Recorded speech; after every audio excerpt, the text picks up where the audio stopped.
RF Kwong when I see you is on site. I hate RF Kwong so much. I have an announcement to make, you guys. I'm a terrible reviewer. Many months later. Hey, what's up you guys? My name's Mina. Welcome to my channel, Mina Reads, and I'm still a terrible reviewer. If you don't know what that's in reference to, a few months back I made a video titled reading 7 books in 1 week or something like that, and in that video I was attempting to fix my NetGalley score. But NetGalley is a site for reviewers where you get early access to titles and then you read them and you review them and all that good stuff. However, my feedback ratio is terrible. I've been approved for about 35 titles, I want to say, on NetGalley, and I've only reviewed about 20 of them. Right now my NetGalley score is at about 56%.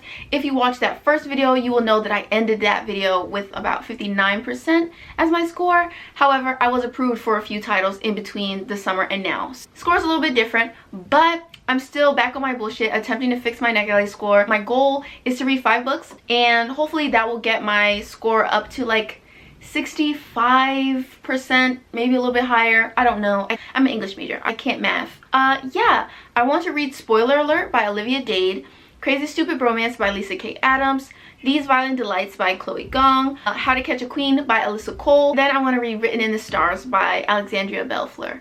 This is a sapphic romance. Most of these are romance novels. Only These Violent Delights is young adult fantasy. And yeah, I'm excited about these, and hope you'll be interested in this video. So stay tuned. I feel like I've fallen out of love with romance a little bit. Like, I read a bunch of romance in like September, I think, but I didn't really enjoy any of them all that much, and so it just kind of completely threw me off my game, and I just felt like, maybe romance isn't for me anymore, which is like the worst feeling in the world. So I'm trying to recapture my love of romance by reading a bunch in this video. So this video has dual purpose. We're trying to fall in love with romance again, and we gotta fix this NetGalley score. So yeah, I'm currently in the middle of Crazy Stupid Bromance, which is the 3rd book in the Bromance book club series, and it is so good. It is friends to lovers excellence, baby. I'm obsessed with it. So Crazy Stupid Bromance, we follow these 2 characters named Alexis and Noah, and Noah and Alexis have become best friends within like the past year or so. They have this really close, really intimate friendship, and it's just like, they're such nerds together. They're like they're building a Lego set together, and they're just like so fucking excited about it. Like, it's so adorable. They're just like, I love them. So anyway, basically Alexis gets some news about her family. Essentially her like long lost father or whatever has recently come back into her life because he is ill and he needs a kidney transplant, and she might be one of the only people who could be a donor for him. So she's dealing with like all of this family drama, and Noah wants to be there for her emotionally as a friend, but maybe as more. And so it's like all of these feelings of like possibly unrequited love. Their friendship is just so good. I'm really feeling the chemistry. Also, I just feel like this writer is so good at writing like scenes between the friends. The Romance Book Club follows this group of men who read romance novels to help them through like their romantic troubles, and their like book club scenes are so fucking hilarious, and like they always get together and have brunch together, and like their brunch scenes just give me so much life, and I'm living. I really love it. So I'm glad that this is the first one that I started for this video. So yeah, I'm about 30% into it, and I will update you guys if I have any more thoughts, or maybe just when I get to the end. We'll see.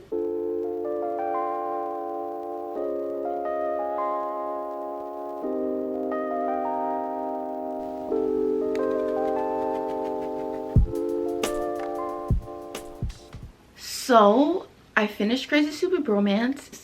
I really loved our main couple, Noah and Alexis. They were just so great together. They were friends to lovers excellence. I feel like the author did an amazing job of showcasing like their friendship and like the intimacy that they have, and how that correlates into them having like good romantic chemistry as well, and just feeling like they're so perfect for each other. So I really loved them as a couple, like so much.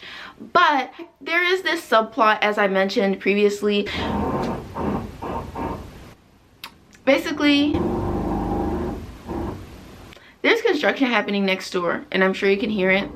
So I'm sorry about that, but So basically Alexis, she finds out that she has siblings, and her father, who she never knew, they re-enter her life because her father is sick and he needs a kidney transplant.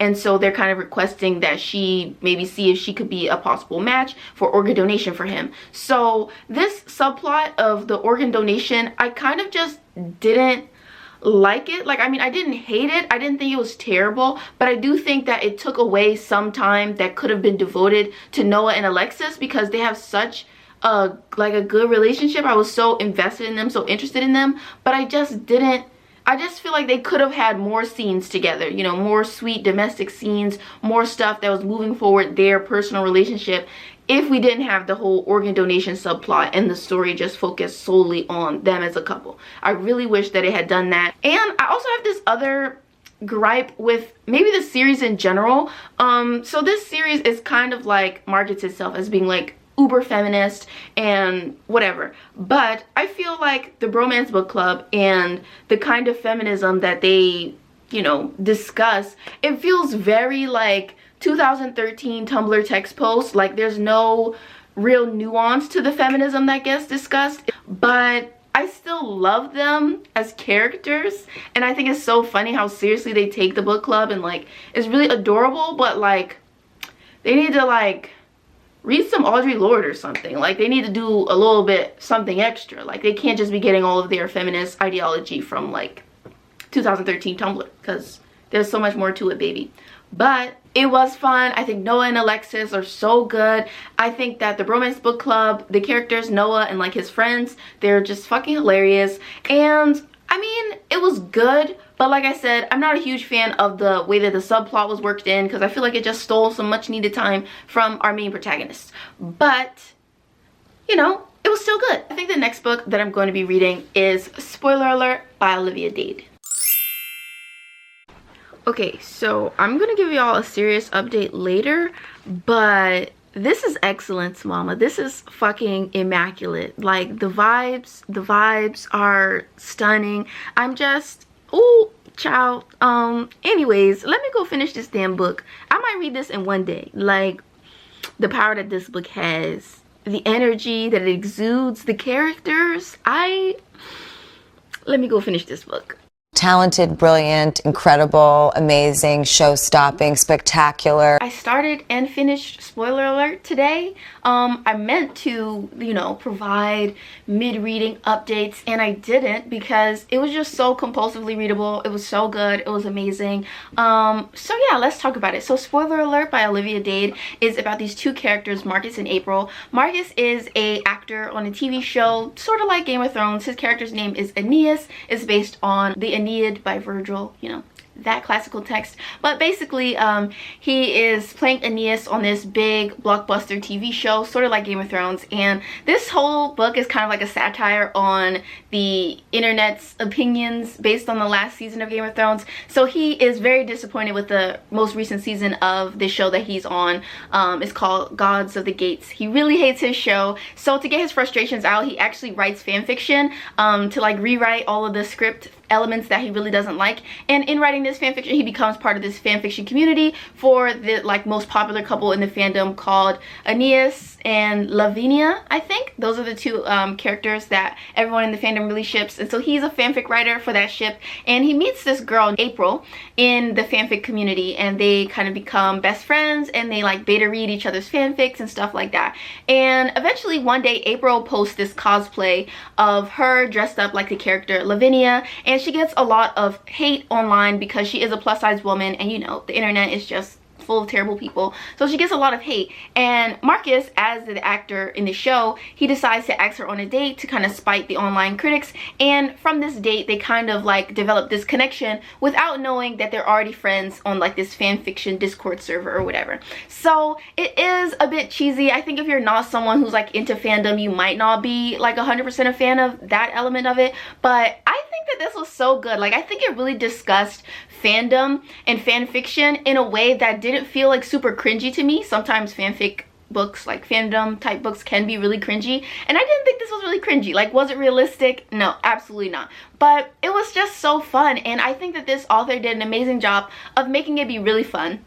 specifically like the satire and like poking fun at Game of Thrones and how terribly the last few seasons of it were written, and like the plot choices and stuff. I think it was so fun from like a satirical standpoint. I think that the characters are so perfect. Like the characters in this are truly amazing. The character work is some of the most astounding character work I've read in a romance book in a while. Like I was really shocked by how much emotional depth and personality these characters had, how immediately I felt enamored by them. I felt like I understood them, and I really loved them. I love them as individuals. I really love them together. I love the way that they date, like actually date. They go on dates with one another and they get to know each other slowly, and the way that this author just writes their intimacy, their chemistry is just so great. I just really loved it. Like everything about it, I just enjoyed it like immensely. For me, one of the best elements of this, our main character Marcus, he is also dyslexic, and we get to kind of discuss some of his insecurities around his dyslexia, the way he's been treated, particularly by his parents.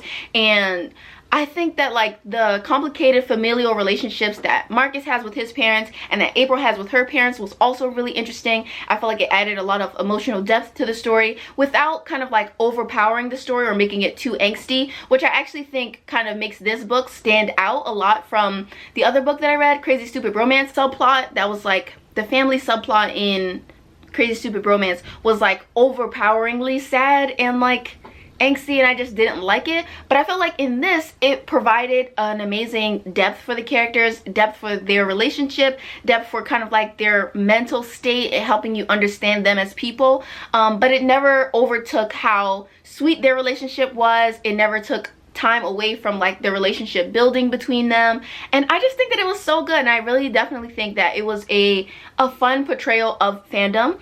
And like I said, is it realistic in any way? No, it is not, but it was so good, and I just loved it. I really loved it. I loved the dialogue, the writing, the character development, amazing. Their relationship, the intimacy. Also, this book is really steamy. I wasn't expecting it to be steamy, but it is very spicy, and I just loved it. Like I love the plus size rep. I love that we had this dyslexic hero, and the way that we talked about like his dyslexia and the things that he does to make his life easier as a dyslexic person. Like it was just a really great read all around for me. I think I'm going to give it like 4.5 stars. I'm giving it 0.5. I mean, technically on Goodreads I'll probably round it up, but I'm giving it a 0.5 because I think the last like 40 to 50 pages were like very cheesy, and it was just a bit like I don't know, it like, you know, the book was like, it's not super realistic in general because of like the premise being a little, you know, but I felt like there was something about the way that the ending was. It was just a little bit cheesy, and also there's like a public declaration of love, and I really hate public declarations of love. They kind of make me want to die inside. I don't like them. They're just weird, cringy, not my thing. So I wasn't 100% obsessed with the way that it ended, but I really did love the way that these characters kind of handled conflict and thought through the conflicts that they had with one another. That was also an amazing element of this story. So I just thought this book was great. Like, it was excellent. I really loved it. The next book that I'm going to be reading is going to be Written in the Stars by Alexandria Belfleur, and this is a sapphic rom-com. I'm pretty sure there's some fake dating elements to it, and I'm very excited to start that one. So yeah, I'll hit you up with the updates when I get to it. Okay, so I'm reading Written in the Stars. I'm about 100 pages into it so far, and I don't really know if I like it that much. I don't dislike it. It's not bad, but I'm not really feeling it. So Written in the Stars is about these two characters, Elle and Darcy, and basically they get set up on a blind date by Darcy's brother. So they get set up on this blind date. They go on this date with one another, and it's a really terrible date, so they really do not hit it off. And then Darcy's brother is like very invested in Darcy's love life and really wants her to, like, you know, find her true love because he's a hopeless romantic. So when he questions her about how the blind date went, she kind of just lies about it and says like, oh, it went great, we really hit it off, blah blah blah blah blah. And so then her and the girl Elle, they end up like deciding to fake date so that Darcy doesn't get exposed as a liar to her brother, basically. And like, I mean, it's okay. Like, as a book, it's okay, but I don't think that the writing style really speaks to me. Oh, I finally finished Written in the Stars. I think I'm gonna give it like 3 stars because, listen, I really was not engaged in the beginning of the story. I just really don't think that the author's writing style was for me. Like, the author's sense of humor was not really for me, so I just wasn't feeling it. I was not feeling the vibes, and it wasn't giving me really what I wanted. And I ended up listening to the audiobook about halfway through, and I definitely think that the audiobook narrator really did bring the story to life a bit more for me, and I was enjoying it a lot more listening to it. But yeah, I don't know, there's just something about the writing style that just didn't really work for me, and I didn't feel as connected to the characters or to their romance as I would have liked to. And I don't know, it was just something about it that it just felt like it was missing something for me. I can't really articulate what exactly that missing thing was, but it was just missing something. And I don't know.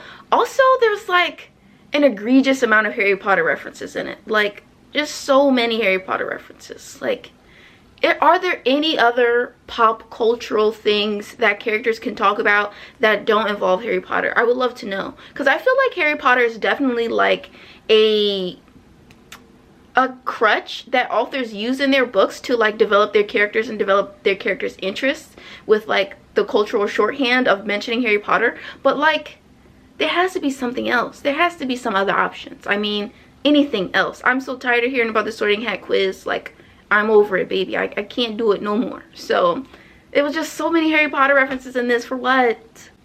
But on the bright side, I did think that it was pretty cute. I thought that Elle and Darcy, they had a really cute relationship. Also, their relationship was a little bit steamy, so we love to see it. I particularly love Darcy. Darcy is the more serious one. She's a more straight-laced person, and I don't know, I was really feeling her. I would love to date her myself. Would totally steal her from Elle if I could. She was an icon and a legend. Elle, she was not necessarily my cup of tea. She was giving me like Manic Pixie Dream Girl a little bit, but they were still cute together. I like them. They complemented each other well. They had lots of really cute scenes. I wish that I had connected more to like the writing, and I probably would have loved this, but solid 3 stars. It was cute, some flaws, but still enjoyable. Definitely listen to the audiobook if you have the opportunity. Would highly recommend it. So now I'm wondering what I should read next. I'm thinking like maybe I should read These Violent Delights, but The Burning God came out today, and I saw a spoiler on Twitter today, and I'm scared that if I continue to put The Burning God off, I will see more spoilers on Twitter, and I just don't know what I'm going to do with myself if The Burning God is spoiled for me. So I don't know what to read next. So These Violent Delights or The Burning God. Much to think about. 2 hours later. I'm like 200 pages into The Burning God, and I'm absolutely losing my shit over this book, and I just like, what the hell? Basically, if you don't know what the Poppy War series is about, it's about this character named Rin. In the first book, she attends this military academy, and all too soon, the theoretical military strategies that she is studying become a reality, and the third Poppy War breaks out in the Empire of Nikon. Also important to know, Rin has access to the gods, and she is kind of like a vessel for this Phoenix god, so she can call fire. So she's wrestling with her powers from this god, and also, you know, war and stuff. And this third book is just like, there's so much stuff happening. I don't know how to like describe the series. I'm trying to not say anything to give you any spoilers, but like, this book is absolutely breaking my heart. Like, everything that I don't want to happen is happening, and I'm just like, can't we just have nice things? Can we just have one day? Just one day, one break? Like, goddamn. You can't do it! I can't. You are stressing me the hell out. I can't do it. I'm done. RF Kwong When I See You is on site. I just can't believe this. Like, anyways, let me shut up, because I'm trying not to spoil anything for anybody, but what the fuck? What the fuck, bro? I'm scared. I don't know if I'm ready to continue. I'm so scared. Oh my god, my babies. My kids. Hello my dudes, this is probably the best that I've looked like this entire reading vlog, but I just filmed a video and I decided that I should probably film a update clip for this vlog. So I'm almost done The Burning God and it is making me go through so many emotions. Like, I'm so angry at all of the characters. I'm just so pissed off, and the writing is so beautiful, it's so amazing, but at the same time I'm just like, oh, my feelings on this book are so conflicted, but I am really loving it. And R.F. Kuang, she just really is that girl. She really is. Like, her power is immense, and I'm excited to keep reading. I'm about 400 or so pages into it, so I'm getting really close to the end, and I'm very terrified. However, I want to talk to you guys about my NetGalley score, because I don't think I've been doing a lot of like updating, catching you up on that. So since I have read and reviewed 3 titles, I now am currently at 64%. So we love to see it closer and closer to being an actual legitimate and respectable reviewer. So we love that for me. We love it.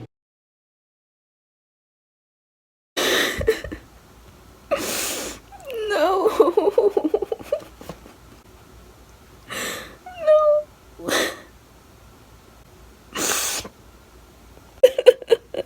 I hate R.F. Kuang so much.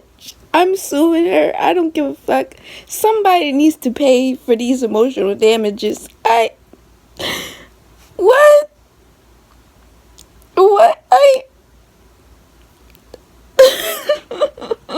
So I'm finally emotionally stable enough to talk to you guys about The Burning God. So, what to say about The Burning God? So The Burning God is the final book in the Poppy Wars series. Poppy Wars series follows a character named Rin as she works her way up the social ladder so she can attend this military academy. War breaks out in the first book. The second book is a continuation of this war as a civil war breaks out in her country of Nikon, and this third book is about Rin and her own army's uprising. So I would say that this book is a really interesting conclusion, and I have a lot of thoughts and a lot of feelings, and I'm not 100% sure how to categorize all of the feelings that I have. So the first thing that I want to discuss is that I think that Rin is one of the most well-realized characters I have ever read. I think that R.F. Kuang does an amazing job of writing Rin's devolution arc, because she does not evolve in a positive manner. She's definitely a devolving character, and she slowly becomes more and more unhinged and more vengeful, more spiteful, more destructive. And I think that R.F. Kuang does an amazing job of really making this work, making Rin work as a character, making her be really sympathetic, even though you look at her and you're like, Rin, why are you making these decisions? These are the wrong things, these are bad things. But she still makes you feel so sympathetic for Rin, because Rin has experienced so many indignities and atrocities in her life, and she makes sense. Even if you don't support the things that she does, she makes sense, and her anger, her violence, they make sense in her mind, so they make a little bit of sense in your mind, even though you know that it's wrong and it's not right. So I think that R.F. Kuang just did such an amazing job with Rin's character, and there's nothing, like, I can't think of a single flaw in the way that Rin is like portrayed in terms of like her emotional journey and everything like that. I think that R.F. Kuang just did an amazing job with that. So what I will say in terms of like plot for this one, I didn't absolutely love the way that R.F. Kuang chose to wrap up some of the plot points in the series. I do have to admit to some disappointment with the way that she wrapped up certain subplots, including the trifecta subplot. I think that it was just like very underwhelming, and I mean, maybe that's kind of the point. There's supposed to be a sense of dissatisfaction because it's a, you know, it's like a tragic story and all that. So I feel like to some degree there was always going to be a sense of dissatisfaction, but I just feel like this story, it really focuses really heavily on the military campaigns, which all of the books do, but I think that this one focused on military campaigns almost to the detriment of the story, because I felt like there could have been most assuredly more one-on-one character interactions. I think that book 2 had so many amazing character interactions between Rin and Naja, Rin and Kitai, Rin and Venka, Rin and Viceroy, and like all these people. I felt like she had such interesting connections and like emotional struggles, intellectual struggles, physical struggles with so many people in the Dragon Republic, and it was just good. But I feel like in this one there's not that same kind of like level of character interaction that I really felt like elevated the Dragon Republic to like one of the best books I've ever read. So I definitely feel like in terms of like plot, there was some, you know, there's some points that I just feel like they were a bit rushed, a bit underwhelming, but I think that in terms of character and in the way that R.F. Kuang chose to end the story, I felt like it made sense. It was really heartbreaking, as you saw. I was an absolute mess, so it was definitely emotional, and it was a very evocative story. But I definitely had issues. Like, I can't say that I didn't have issues with it. I did rate it 5 stars kind of on an instinct, just because of like the fact that it made me literally sob. It was very embarrassing, but it literally made me cry very hard, in fact. And so I kind of just felt like, okay, 5 stars, because it drew out these really passionate emotions in me. But I don't 100% know if it deserves a full 5 star, because I do definitely see some flaws. I think it was not quite as satisfying to me as I wanted it to be, just because like I said, I think that the story is a little bit rushed. I think that it could have done with being like 100 pages longer, to be honest. So I felt like there were certain plot points that were a bit rushed, and there was some stuff that it was just like, it was kind of quick and abrupt, and I just definitely think that this story could have been a little bit longer, and I think it would have benefited from more character interaction and less military stratagem. So that's what I have to say on that. It was a really, really good book. It was a strong conclusion for me in the way that R.F. Kuang chose to end the story, but I do have some flaws with it as a book individually, but how it works into the story overall, I think it does a really good job of being what it is.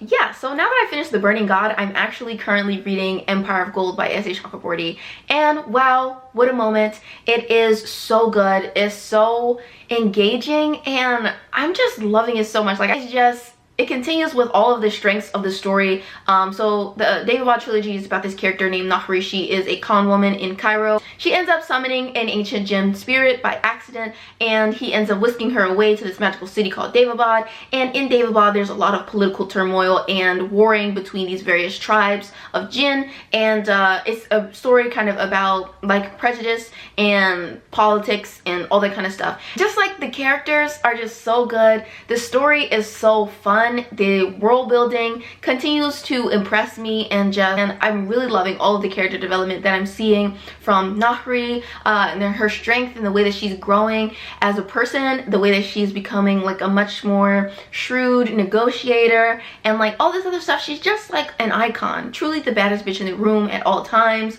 Ali Zaid, Prince Ali Zaid, is just like love of my life, obsessed with him. He's a king. Like, I just love him so much. I love this so much for me. And Dara, I have feelings about Dara. Overall, I really am not Dara's hugest fan. I think that Dara is an absolute clown. I think that he's a court jester at best, but I am appreciating him so much in this book because he is really making strides as a character, really developing, and like emotionally having some epiphanies. Finally, his brain is actually full of some thoughts, some independent thought, and we love to see that. I'm really happy to see him kind of breaking out of some of his brainwashing. What more can I say? Like, it's really slapping, it's really good, and I'm very excited to continue this book and, you know, see how I feel when I finish. So yeah, like, it's just wow, what a moment, what a moment. Hi friends, so I completed the Empire of Gold. It was absolutely everything that I wanted the finale for the Daevabad trilogy to be. It was so beautifully written, as always. I really love S.A. Chakraborty's writing style.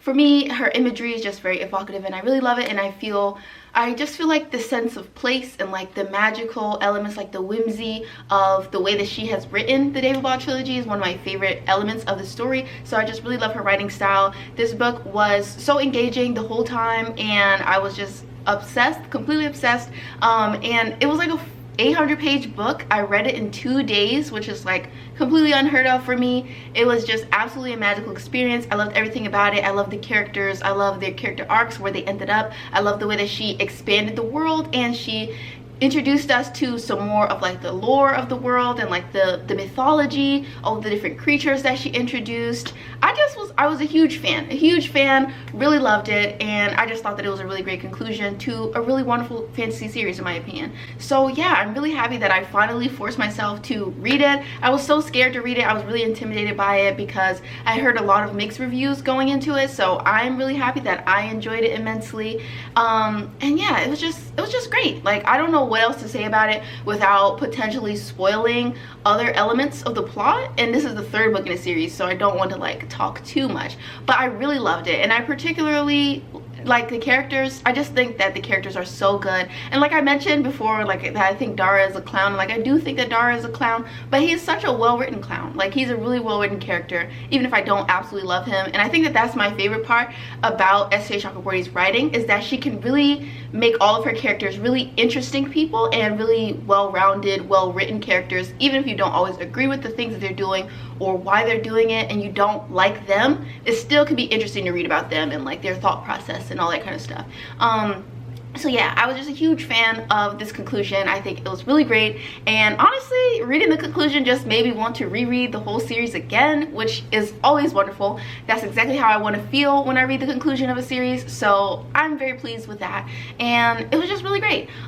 So to conclude this video, my NetGalley score is currently at 69%, which is not exactly what I hoped. I hoped that I would at least cross the threshold of 70%.